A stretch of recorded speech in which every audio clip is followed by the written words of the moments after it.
inkuru y'amakimbirane n'urwango hagati ya Palestine na Isiraheli ni inkuru ndende. Reka turebe ibirimo kuba mu ntambara nyirizina ndetse n'iby'ingenzi byo kwimenyaho. Nk'uko duhora tubyumva mu makuru, Palestine irimo ibice bibiri. Hari igice cya Gaza kiyoborwa n'umutwe wa Hamas kuva mu mwaka wa 2007, hakaba ikindi gice kiyobowe n'ubuyobozi bwa Palestine cyitwa West Bank, kiyoborwa n'umuryango uharanira ubwigenge bwa Palestine, Palestinian Liberation Organization. Ku ruhande rumwe, ubuyobozi bwa Palestine bwo mu gice cya West Bank ibyo butumvikanaho na leta ya Isiraheli byose bubinyuza mu nzira z'ibiganiro. Ahanini ubu butegetsi ibibazo byose bugirana na Isiraheli bubijyana muri Loni ndetse no mu zindi nzira zinyuze muri diplomasi. Izi nzira za diplomasi zikora kugira ngo buri ruhande rucishe make ndetse hanacibwa imirongo nka za nyirantarengwa buri ruhande ruba rugomba kubaha. Ku rundi ruhande, uyu mutwe wa Hamas uyobora Gaza wo ibyo ukora byose ubinyuza mu nzira yihangana, mu buryo bweruye uhangana na leta ya Isiraheli. Akenshi aba bombi inzira zo gukemura ibibazo byabo zabaye amakimbirane. Hamas igerageza uburyo bwose bushoboka ngo ikubita ababaza inasenye Isiraheli. Hamas igaba ibitero by'ubwiyahuzi kuri Isiraheli, igategura imyigaragambyo ndetse n'ibindi. Akenshi ibingibi byo bibayeho Isiraheli nayo irasubiza. Benshi ibingibi babigereranya n'ibyiswe loi du talion, ijisho rihorerwa irindi, iryinyo rihorerwa irindi. Nuko bigenda ku mpande zombi hagati ya Isiraheli na Hamas. Kenshi mu bihe bitandukanye Isiraheli yagabye ibitero byinshi muri Gaza igamije kurimbura burundu abarwanyi ba Hamas bose babarizwa muri Gaza. Ibi twabyumvishe kenshi. Urugero, ku itariki ya 27 y'ukwezi kwa kabiri mu 2008, Hamas yateye ibisasu bya rokete mu mujyi wa Ashkelon muri Isiraheli. Bukeye bwaho mu munsi wakurikiyeho ku ya 28 y'ukwezi kwa kabiri mu 2008, Isiraheli yahise itangiza igitero yise Hot Winter, itumba rishyushye. Iki gihe hapfuye abanyapalestine 112 n'abanyayisiraheli 3. Birumvikana iyi mibanire yombi hagati ya Isiraheli na Gaza ndetse no hagati ya Isiraheli n'igice cya West Bank kiyobowe n'umuryango uharanira ubwigenge bwa Palestine ni imibanire ibyara ingaruka zikomeye cyane cyane ku baturage. Ugereranije igice cya West Bank kirakize cyane kurusha Gaza. Imibereho n'ubuzima byo muri West Bank ni byiza ugereranije na Gaza. Mu by'ukuri Gaza ibice byinshi biyigize n'ubucucike, biragoye kuhagenzura. Abahatuye benshi babayeho mu nzara. Inzara inatizwa umurindi n'ibihano byafatiwe Gaza. Muri Gaza hari ibikorwa remezo bike, hari umwanda, hari ubukene ndetse n'ibikoresho by'ibanze bikenerwa mu buzima bwa buri munsi kuhaboneka ntibyoroshye. Abahareberera hafi bahamya ko Gaza ari akajagari ugereranyije n'igice cya West Bank, n'amafoto arabyerekana. Ibi byatewe n'iki? Ku itariki ya 12 y'ukwezi kwa 9 mu 2005, Isiraheli yafashe umwanzuro wo kurekura ikanasohoka muri Gaza. Isiraheli yavanye muri Gaza abayahudi benshi bari bahatuye ndetse inahavana ibikoresho byose byayo bya gisirikare. Gusa Isiraheli yari gifite ububasha cyangwa se ubugenzuzi ku bice bimwe by'ikirere, imipaka n'ibyambu byo muri Gaza. Kuva ku itariki ya 25 y'ukwezi kwa mbere mu mwaka wa 2006, umutwe wa Hamas watsindiye imyanya myinshi mu buyobozi bwa Palestine mu matora yiswe Palestinian Legislative Elections. Iki gihe Isiraheli, Leta Zunze Ubumwe za Amerika, umuryango umwe bw'Uburayi ndetse n'ibihugu byinshi by'uburengerazuba bw'isi byahise bihagarika inkunga zose byageneraga abanyapalestine kubera ko bifata Hamas nk'umutwe w'iterabwoba. Nta mpamvu n'imwe yashoboraga gutuma bakomeza gufasha igice kiyoborwa n'abaterabwoba. Abantu bo muri West Bank bafite imibereho myiza mu rugero runaka kurushaho muri Gaza, twabivuzeho. Mu gihe umuryango uharanira ubwigenge bwa Palestine uyoboye iki gice cya West Bank wavuye mu nzira y'urugomo, Hamas yo yagumye muri iyo nzira. Mbere umutwe wa Hamas wajya kugirana amakimbirane n'abanya-Iran, ariko baje kubona uburyo bwo kwiyunga no kugirana ubushuti. Iran iyoborwa n'abayisilamu bo mu bwoko bw'abashia, naho Hamas ni y'abasuni. mu by'ukuri hari byinshi batabonaga kimwe, ariko aba bombi baje guhuriza ku kintu kimwe: urwango kuri Isirayeli. uru rwango kuri Isirayeli bahuriyeho rwabaye runini cyane kurusha ibibatandukanye.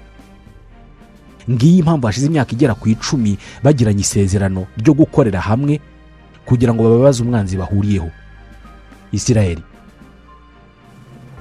Abatavuga rumwe na Iran ndetse na Hamas bavuga ko Hamas yabaye igikoresho cya Iran kimwe na Hezbollah yo mu majyaruguru ya Isirayeli muri Liban, nicyo kimwe n'inyeshyamba z'Abawuti zo muri Yemen.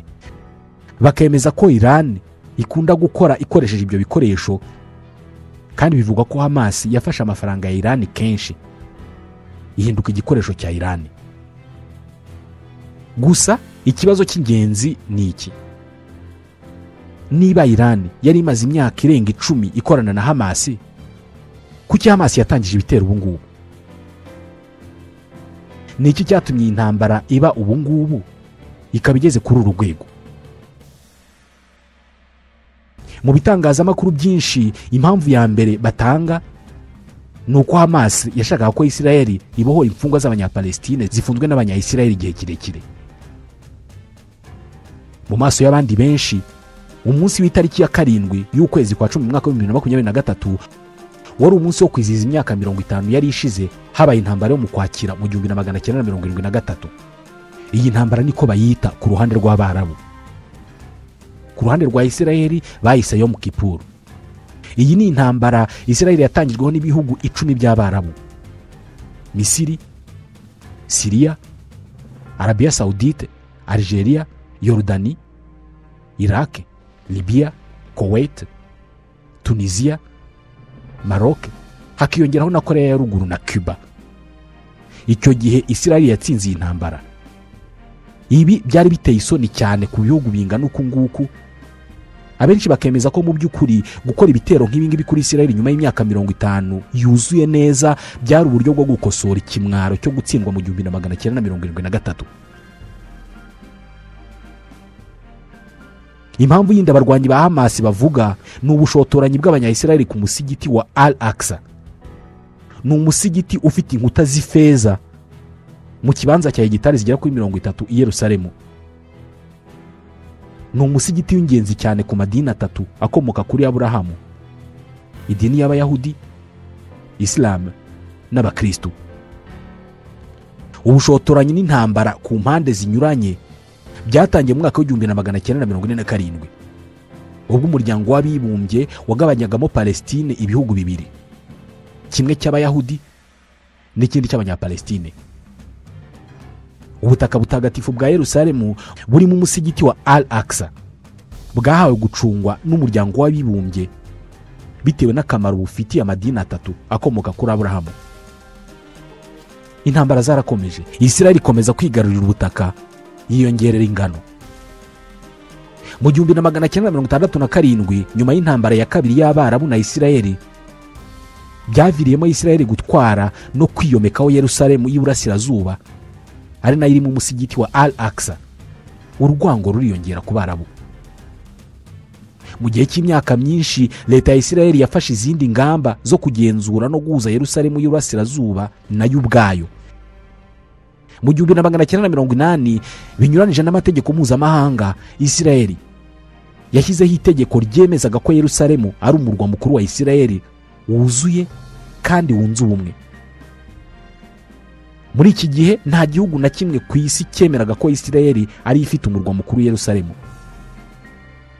Aho umusigiti wa Al-Aqsa wubatse, Abayisilamu bizera ko ariho intumwa Muhammad yazamukiye ajya mu ijuru. Naho Abayahudi bo bakizera ko aho hantu ari insengero z'Abayahudi zahoze, nk'uko zivugwa mu bitabo bitagatifu byabo, ingingo zongera amakimbirane. Abayahudi bo ntabwo bemerewe kwinjira muri uyu musigiti kubera ko n'amategeko yabo arabibuza. Uyu musigiti ni impamvu imwe muri nyamukuru zateye iyi ntambara. Umutwe wa Hamas ufite abarwanyi n'abayoboke batera amabuye kandi bakarasa kenshi ku basirikare ba Isirayeli. Abasirikare ba Isirayeli barasa, abo barwanyi bakiruka bahungira mu musigiti wa Al-Aqsa. Bakurikirwa n'abo basirikare ba Isirayeli imirwano ikaberaho. Ibi nibyo byabaye ku itariki ya 6 y'ukwezi kwa 4 2023 no ku itariki ya 4 y'ukwa 10 muri uwo mwaka. Abaturage b'Abanyayisiraheli binjiye muri uyu musigiti bagerageza gukora imihango yabo yiswe turumudike. Iki gihe imvururu zahise zivuka. Hari indi ngingo yo kwibazwa. Iyi ntambara yaba ifitanye isano n'imibanire hagati y'ibihugu birimo Iran na Arabia Saudite. Kubera iki Arabia Saudite? Urebye neza, Arabia Saudite iri mu bihugu by'Abarabu bya mbere bikomeye kurusha ibindi byose ku isi. Nibo bafite ingufu nyinshi, politike yubahirizwa henshi, bayoboye abayisilamu b'abasunite ku isi, bafite amafaranga menshi y'ibikomoka kuri peteroli. Muri make ibyo Arabia Saudite ivuze byose kenshi biremerwa. Arabia Saudite ifite ijambo rinini ku muryango uhuza abacukuzi n'abacuruzi ba peteroli, OPEP, Organisation des pays exportateurs de pétrole. OPEP ikorana n'amasosiyete yose acuruza ibirebana na peteroli ku isi, ukaba ari umuryango ugena imicukurire ya peteroli, imitunganyirizwe yayo n'ibiciro byayo ku isi. OPEP ishatse yakubita isi yose ahababaza. Iran na Arabia Saudite biri mu makimbirane kuva mu mwaka w'1979. Uyu niwo mwaka muri Iran habaye impinduramatwara. Impinduramatwara kenshi biti ya Kiislamu. Iran ni igihugu cy'abashite, mu gihe Arabia Saudite ari igihugu cy'abasunite. Aya makimbirane amaze imyaka irenga 44 akaba ashingiye ku mpamvu yuko buri ruhande ruharanira kugenzura no kuyobora ibice byose by'isi ya Islam uhereye ku burasirazuba bwo hagati. Ibihugu byombi mu guhangana kwabyo byagiye bishyigikira bikanatera inkunga impande zishyamiranye mu makimbirane mu bihugu binyuranye. Harimo n'amakimbirane muri Bahrain, Liban, Qatar na Iraq. Ukuboko kw'iki gihugu kugera no mu bihugu bitandukanye bya Afurika. Gusa Iran na Arabia Saudite nta na rimwe bigeze barwana mu ntambara yeruye. Uku gushyamirana kwa Iran na Arabia Saudite nabyo byagiye bibonwa kenshi nk'intambara y'ubutita, kubera ko amakimbirane akorwa mu nzego nyinshi ku ngufu za politike, ubukungu ndetse n'amadini mu gushaka ubutegetsi bw'ikirenga bw'akarere ibihugu bibarizwamo. Kimwe mu bihugu bya mbere Arabia Saudite ihangana nabyo ku isi ni Iran. Byemezwa ko ku ruhande rwa Iran mu mitwe y'iterabwoba iterwa inkunga na Iran harimo n'uwitwa Houthi ukomoka muri Yemen. Uyu nguyu uhungabanya umutekano kenshi muri Arabia Saudite. Ibiheruka ni drone 14 izi nyeshyamba z'aba Houthi zemeje ko zarashe ku migi inyuranye yo muri Arabia Saudite ndetse no kuri sosiyete ikomeye cyane itunganya ibikomoka kuri peteroli yitwa Aramco, iherereye muri Jeddah muri Arabia Saudite ku nkengero z'inyanja itukura. Arabia Saudite yahise itera ibice 13 mu gihugu cya Yemen, byemezwaga ko ariho uyu mutwe w'inyeshyamba z'aba Houthi wabarizwaga. Mu magambo make, Iran na Arabia Saudite barebana y'ingwe mu buryo buhoraho. Hagiye habaho imishyikirano n'ubuhuza mu bice bigiye bitandukanye, kenshi ingingo ntizivugweho rumwe. Buri ruhande nta cyizere rugira urundi. Ubu Arabia Saudite n'ibindi bihugu byinshi mu isi bararebera hafi Iran bakayishinja ko rwihishwa iri mu isiganwa ryo gucura no gutunga ibisasu bya kirimbuzi ikoresheje uranium. Uranium ni ikinyabutabire cyifashishwa ku ngano nto itarenze 5% mu gutanga ingufu zakorwamo byinshi. Urugero, amashanyarazi. Uranium inatanga umusanzu ukomeye mu gusuzuma indwara no mu buvuzi muri rusange. Itanga ibikoresho byinshi, ikanifashishwa mu ikoranabuhanga. Uranium ikoreshejwe ari nyinshi kugera kuri 90%, itanga uburozi bwakwifashishwa mu gukora ibitwaro bya kirimbuzi. Gahunda ya Iran yo gukora intwaro za kirimbuzi byemezwa ko iri mu bushakashatsi. Ifite ahantu henshi hakorerwa ubushakashatsi. Ifite ibirombe bya uranium. Ifite byose mu gutunganya ingufu za kirimbuzi. Gahunda ya kirimbuzi ya Iran yatangijwe mu myaka ya za 50, ibifashijwemo na Leta Zunze Ubumwe za Amerika muri gahunda yiswe Atoms for Peace. nibyo Amerika yabigizemo uruhare. Mu 1970 Iran yemeje amasezerano kuri gahunda yo kugikoresha imbaraga za kirimbuzi mu bikorwa by'amahoro, harimo ubuvuzi, gukora amashanyarazi, ubuhinzi n'ibindi. Yemeje kandi ko gahunda zayo zose zirebana n'imbaraga za kirimbuzi zigomba kugenzurwa n'ikigo mpuzamahanga gishinzwe ingufu za nucleaire. Nyuma y'impinduramatwara ya Iran yo mu 1979, Iran yahagaritse ubufatanye n'imikoranire yose n'ibihugu byose byo mu burengerazuba bw'isi. Kuva ubwo yagiye ishyirwaho ibihano bitoroshye na gato, ikanakomanyirizwa muri byinshi.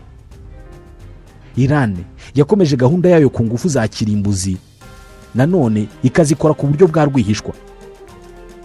Mu myaka y'ibihumbi 2000 ihishurwa rya gahunda yo gutunganya uranium mu rwihishwa ya Iran ryateje impungenge ibihugu byinshi byo mu burengerazuba bw'isi. Bavuga ko iyi gahunda ishobora kuba igamije gukoreshwa mu bikorwa bibangamira amahoro y'isi.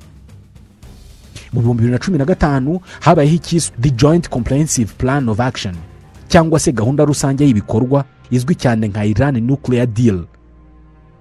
Ni amasezerano kuri gahunda y'ingufu za nucleaire ya Iran yakorewe i Vienne muri Autriche ku itariki ya 14 y'ukwezi kwa karindwi mu 2015. Iran yasinyanye n'ibihugu 5 bigize inama y'umutekano ya l'ONU: Leta Zunze Ubumwe za Amerika, Uburusiya, Ubushinwa, Ubufaransa n'Ubwongereza hamwe n'umuryango w'ubumwe bw'Uburayi. Iran yemeye gukuraho ububiko bwayo bwa uranium ikungahaye ku gipimo cyo hejuru, kandi ikagabanya 2/3 by'umubare w'ibikoresho byayo yifashishaga mu gutunganya uranium. Ku rundi ruhande, ibihugu byemereye Iran gukurirwaho ibihano. Mu 2018 wari perezida wa Leta Zunze Ubumwe za Amerika Donald J. Trump yavuze ko Leta Zunze Ubumwe za Amerika zivuye muri aya masezerano. Ibihano by'ubukungu Iran yari yarakuriweho byagaruweho. Iran yahise ivuga ko yiteguye gukora byose bishoboka kugira ngo yumvishe abanyaburayi n'abanyamerika. Ubufaransa, Ubudage n'Ubwongereza byahise bivuga ko byiyemeje gukomeza gushyira mu bikorwa amasezerano ya nucleaire ya Iran mu gihe Amerika yavuyemo. Uburusiya ubwo bwavuze ko bubabajwe cyane n'icyo cyemezo Leta Zunze Ubumwe za Amerika zafashe, kandi ko ari ukurenga ku mategeko mpuzamahanga. Ubushinwa nabwo bwahise bwamagana icyo cyemezo cya Leta Zunze Ubumwe za Amerika cyo kwikura muri ayo masezerano, kandi buvuga ko buzakomeza gukurikirana ayo masezerano. Mu 2021 Joe Biden amaze gutorerwa kuba perezida wa Leta Zunze Ubumwe za Amerika, hatangiye gutegurwa ibiganiro bishya hagati y'abashyize umukono kuri ayo masezerano y'i Vienne ngo harebwe ko Amerika yasubiramo. Mu 2018 kandi igikomangoma cya Arabia Saudite Mohammed bin Salman, cyangwa se MBS kuri bamwe, yemereye ibitangazamakuru ko Arabia Saudite izakora intwaro za kirimbuzi mu gihe cyose Iran izagerageza ikagaragaza ko itunze intwaro kirimbuzi. Ibi byateye gutakaza icyizere no kutavuga rumwe ku migambi ya Arabia Saudite ku birebana n'ingufu za kirimbuzi. Ibi yanabisubiyemo ejo bundi mu 2023 ubwo umunyamakuru wa Fox News yamubazaga ku bikekwa ko Iran ifite ibitwaro bya kirimbuzi. MBS ati dufite impungenge z'uko igihugu cyari cyo cyose cyabona intwaro za kirimbuzi. Ati Iran iramutse igeze ku ntego yo gukora intwaro za kirimbuzi, natwe twazikora. Arabia Saudite yagiye itangaza ko izakoresha politiki y'ingufu za kirimbuzi mu gukora ingufu zinyuranye zifashishwa mu bikorwa by'iterabwoba, igakorera mu mucyo no kwizerwa. Ariko kenshi impuguke mu by'intwaro za kirimbuzi zihorana impungenge ku bijyanye n'ikoranabuhanga Arabia Saudite ikoresha, bikaba bifatwa nk'impamvu izamura guhanganisha intwaro mu burasirazuba bwo hagati. Israel na Palestine n'umutwe wa Hamas bizamo biterero. Abanya-Arabia Saudite bashaka ubufasha bwa Leta Zunze Ubumwe za Amerika mu bijyanye n'ingufu za kirimbuzi. Arabia Saudite yasabye Amerika amasezerano y'ubufatanye bw'ingufu za kirimbuzi adafite ingamba zikakaye ziyashamikiyeho. Kuri ubwo busabe bwa Arabia Saudite, abadiplomate bakurikiye ibi biganiro hagati ya Amerika na Arabia Saudite bemeza ko hari ingurane Leta Zunze Ubumwe za Amerika zasabye Arabia Saudite. Dore ibyo zasabye: kugirana umubano wa nta makemwa no kwiyunga na Israel. Icya kabiri, kwagura ubuhahirane na leta zunze ubumwe za Amerika. Arabiya Sawudite ikajya iha leta zunze ubumwe za Amerika peteroli ku giciro gito. Ibi bivuze ko niba Arabiya Sawudite yemeye ubufatanye ikabikora mbere, ibindi bihugu by'Abarabu uretse Iran na Palestine bizakurikira, kubera ko Arabiya Sawudite ifite ijambo rikomeye cyane mu bihugu by'Abarabu. Ubutegetsi bwa Joe Biden bwashyize imbaraga nyinshi cyane mu rwego rwa diplomasi kugira ngo bugere ku masezerano y'ubuhahirane hagati ya Arabiya Sawudite, Israel n'ibihugu byinshi by'Abarabu, bityo ingufu z'Abashinwa mu burasirazuba bwo hagati zikagabanuka. Biroroshye kubyumva. Leta zunze ubumwe za Amerika zakomeza kubona peteroli ihendutse, Israel ikabana neza n'ibihugu byinshi by'Abarabu, Arabiya Sawudite ikagira ingufu za nucleaire zo guhangana na Iran. Buri wese akunguka uretse Iran na Palestine. Mu gihe imikorere n'imibanire yari igiye gutangizwa ku itariki ya 7 y'ukwezi kwa 10 mu mwaka wa 2023 mu rukerera, Hamas yari itangiza ibitero kuri Israel. None dore aho tugeze.